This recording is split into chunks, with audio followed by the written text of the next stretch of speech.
ధ్యాస ధ్యానం వల్లనే వాళ్ళు జ్ఞానం సంపాదించుకుంటారు.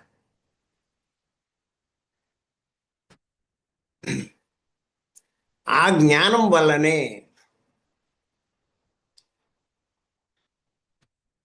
వాళ్ళు ఈ మోక్షాన్ని పొందగలుగుతారు.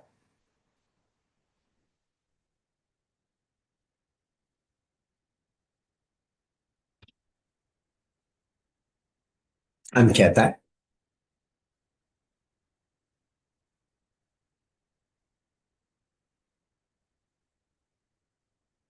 ప్రతి ఒక్కరూ, భూమి మీదకి వచ్చిన ప్రతి ఒక్కరూ చేయవలసిన ప్రయత్నం మోక్షం పొందడానికి ప్రయత్నించాలి.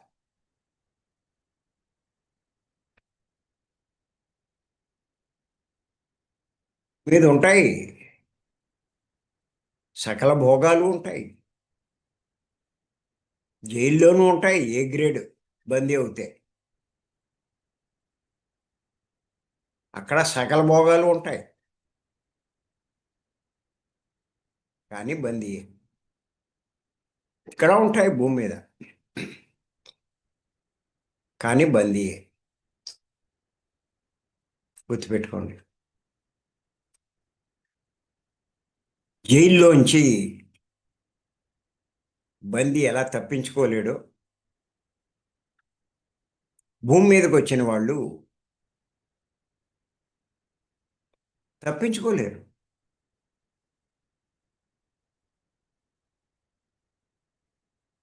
చచ్చినా తప్పించుకోలేరు. ఎందుకు తప్పించుకోలేరని అంటారు. గోడ కొట్టిన బంతిలా తిరిగి వస్తావు నాయనా.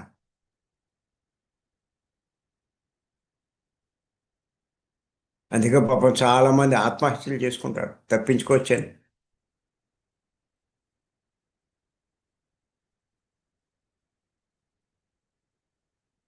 మళ్ళా పంపుతారు.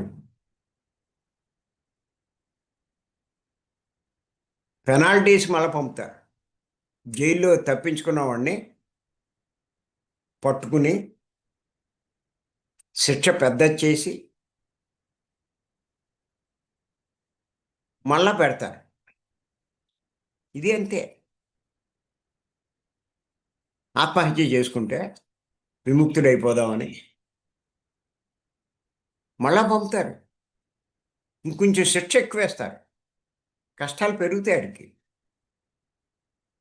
పెనమించి పొయ్యిలో పడినట్టు అవుతుంది ఆడికి.